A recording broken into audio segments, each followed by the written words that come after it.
శ్రీమాత్రే నమ. జై గురు దత్తాత్రేయ నమ.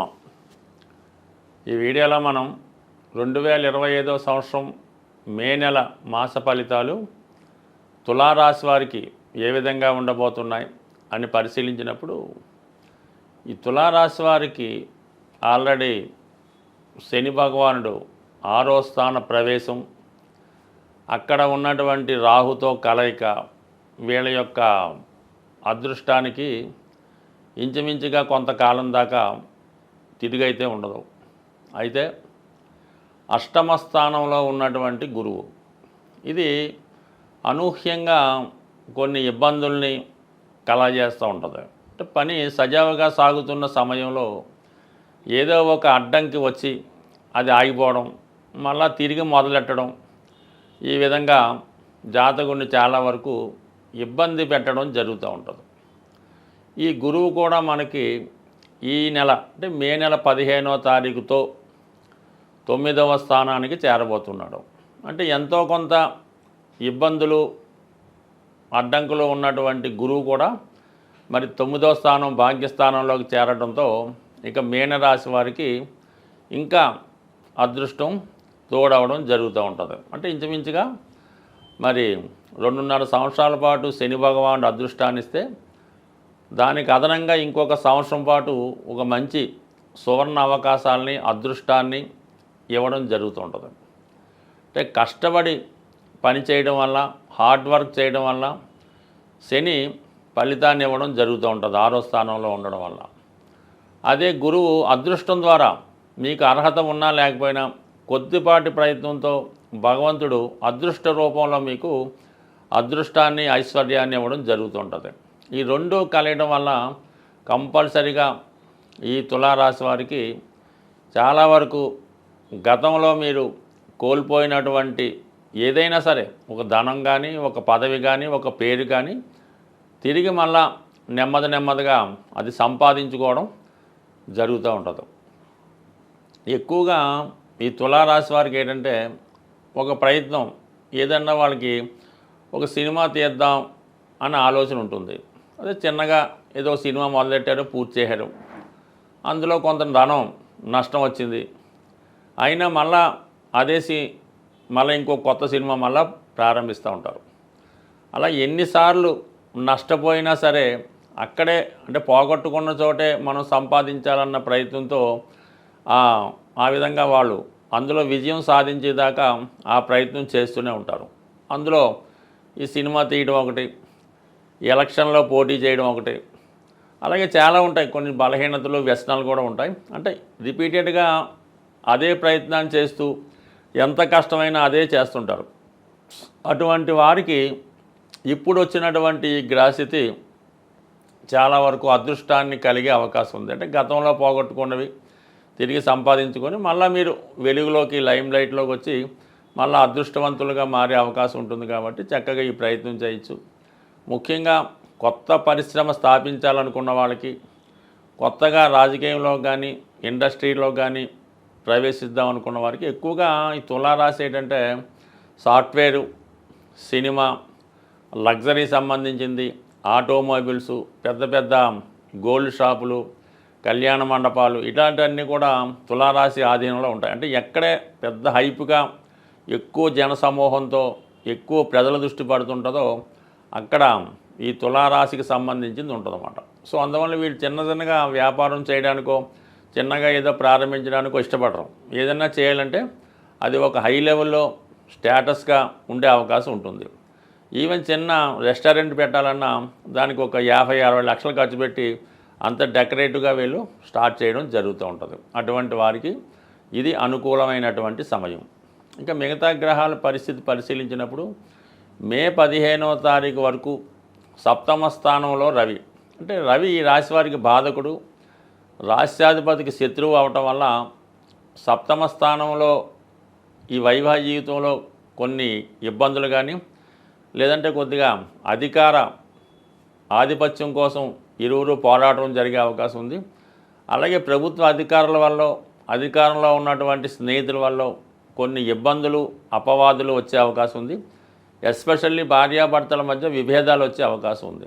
అయితే మే 15 తర్వాత అష్టమంలోకి రవి రావడం కూడా కొంతవరకు ఈ రాశిలో ఉన్నటువంటి ప్రభుత్వ ఉద్యోగులకు కానీ, రాజకీయ నాయకులకు కానీ, వ్యక్తిగతంగా ఉన్నవారికి కూడా ఒక విధమైనటువంటి ఇబ్బందులు, అంటే ప్రభుత్వ అధికారులు వ్యతిరేక నిర్ణయాలు తీసుకోవడం, ఏదైనా ప్రభుత్వ లావాదేవీల్లో ఇబ్బందులు కలగడం, వాయిదా పడడం, ఇలాంటి చికాకులు కూడా అష్టమంలో అవి చాలా వరకు మనకి ప్రభుత్వం వ్యతిరేకంగా పనిచేస్తూ ఉంటుంది. అందువలన ప్రభుత్వ లావాదేవీలకు సంబంధించినటువంటి ఏ కార్యక్రమం అయినా ఈ మే 15 నుంచి నెలాఖరు లోపు నుంచి అక్కడ నెల రోజులు ఉంటాడు. అంటే మే 15 నుంచి జూన్ 15 మధ్యలో కంపల్సరీగా ప్రభుత్వ వ్యవహారాల్లో జాగ్రత్తగా ఉండాలి. పెద్దవారితో, ముఖ్యంగా తండ్రి గారితో, అధికారులతో విభేదాలు రాకుండా జాగ్రత్త పడడం మంచిది.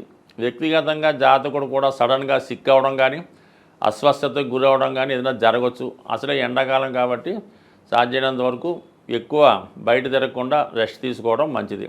ఇక వీటన్నిటికన్నా ముఖ్యంగా కేతువు మరి ఈ నెల 18 తర్వాత లాభస్థానంలోకి ప్రవేశించడం వల్ల గొప్ప ఆధ్యాత్మికవేత్తలు, సంఘ సంస్కర్తలు, అలాగే పెద్ద ఆధ్యాత్మికవేత్తల సహకారంతో మీ జీవితాన్ని సరిదిద్దుకునే గ్రహాలని, జ్యోతిష్ శాస్త్రాన్ని, గోచార ఫలితాలు నమ్ముతున్న వాళ్ళు సాధారణంగా ముఖ్యమైనటువంటి గ్రహాలు మారినప్పుడు వాటి యొక్క ప్రభావాన్ని చూపించడం జరుగుతూ ఉంటుంది.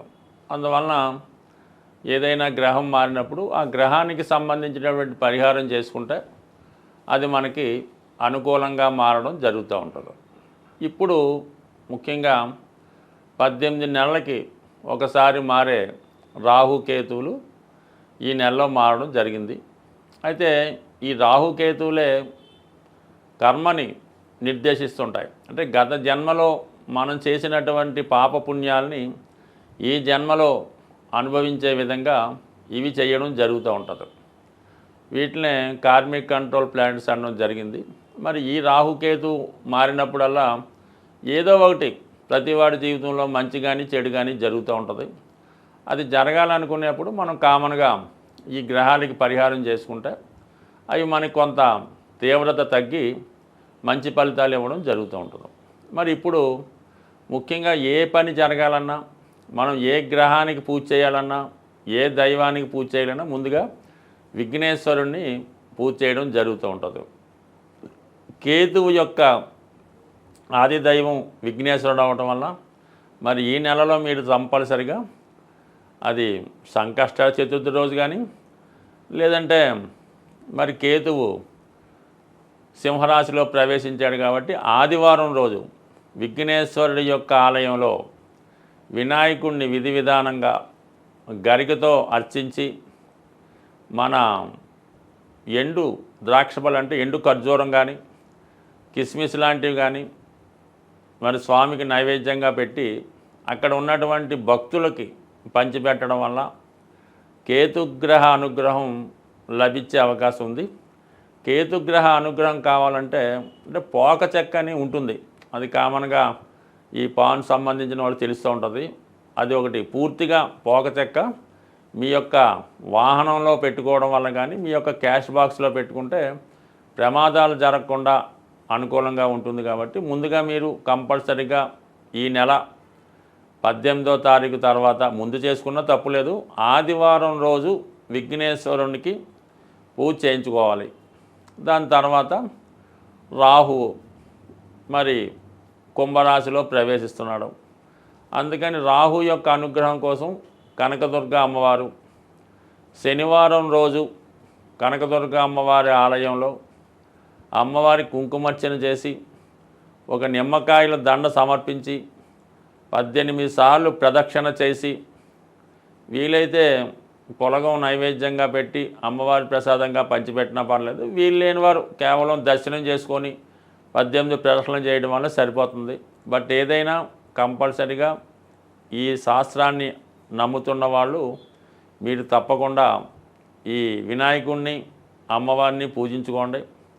వీలైతే ఏదైనా ఒక శక్తి క్షేత్రాన్ని, శక్తి పీఠాన్ని దర్శించడం వల్ల ఈ రాహుకేతువుల అనుగ్రహం లభించే అవకాశం ఉంది. బట్ ఏదైనా రాహుకేతు మనకు అనుకూలంగా ఉంటే ఆటోమేటిక్గా మిగతా గ్రహాలన్నీ అనుకూలించే అవకాశం ఉంది. అందువలన కంపల్సరీగా గ్రహశాంతి చేసుకోండి. ముఖ్యంగా సింహరాశిలోకి కేతుగ్రహ ప్రవేశం అన్నది చాలా వరకు అధికారులకి పెద్దవారికి కొంత ఇబ్బందులు లాంటివి ఉంటుంటాయి. కాబట్టి నిరంతరం సూర్య నమస్కారం చేసుకొని ఆదిత్య హృదయ పారాయణ చేసుకొని ఆదివారం నియమంగా ఉంటే అటు ఆరోగ్యం ఐశ్వర్యం లభిస్తుంది. అలాగే ఇదే నెలలో గురుగ్రహం కూడా మనకి ఈ మే 15 మారడం జరుగుతుంది. గురువు ఏ భావానికి వచ్చినా ఆ భావ ఫలితాలు మనకి ఇంప్రూవ్ చేయడం జరుగుతుంటుంది. కాబట్టి గురుగ్రహ అనుగ్రహం కోసం అంటే శివుణ్ణి పూజించుకోవచ్చు, దక్షిణామూర్తిని ఆరాధించవచ్చు, దత్తాత్రేయుల వారిని ఆరాధించవచ్చు, లేదా మీ ఇష్ట దైవాన్ని పూజించవచ్చు, లేదా మీ తల్లిదండ్రుల యొక్క ఆశీర్వాదం తీసుకున్నా సరే గురుగ్రహం యొక్క అనుగ్రహం తప్పకుండా లభించే అవకాశం ఉంది. ఏదైనా చాలా కాలంగా తీవ్రమైనటువంటి ఇబ్బందుల్లో పడుతున్నాం, ఏ విధంగా కూడా మనకి దారి లేదు అనుకున్న వాళ్ళు మరి ఈ నెలలో ఒక అద్భుతమైన రెమెడీ ఏంటంటే ఏదైనా మీకు దగ్గరలో ఉన్నటువంటి గోశాలని దర్శించి మీ యొక్క వెయిట్ మీరెంత బరువు ఉన్నారో అంత బరువు ఉన్నటువంటి వెయిట్ చూసుకోండి. మీరు ఒక 80 కేజీలు ఉన్నారనుకోండి, 80 కేజీలు ఎండుగడ్డి కానీ పచ్చగడ్డి కానీ దాని ఖరీదు ఆ గోశాలలో డొనేట్ చేయవలసి ఉంటుంది. అయ్యో అంత శక్తి మనకు లేదు అనుకున్నప్పుడు దాంట్లో 8వ వంతు అంటే మీరు 80 కేజీలు ఉంటే ఒక 10 కేజీలు పచ్చగడ్డి లేదంటే ఎండుగడ్డి ఆ గోశాలలో డొనేషన్ చేయడం వల్ల మీరు పునర్జన్మ కొత్తగా జన్మ ఎత్తే ఎంత బాగుంటుందో అంత ఐశ్వర్యవంతంగా అదృష్టవంతంగా ఉండే అవకాశం ఉంది.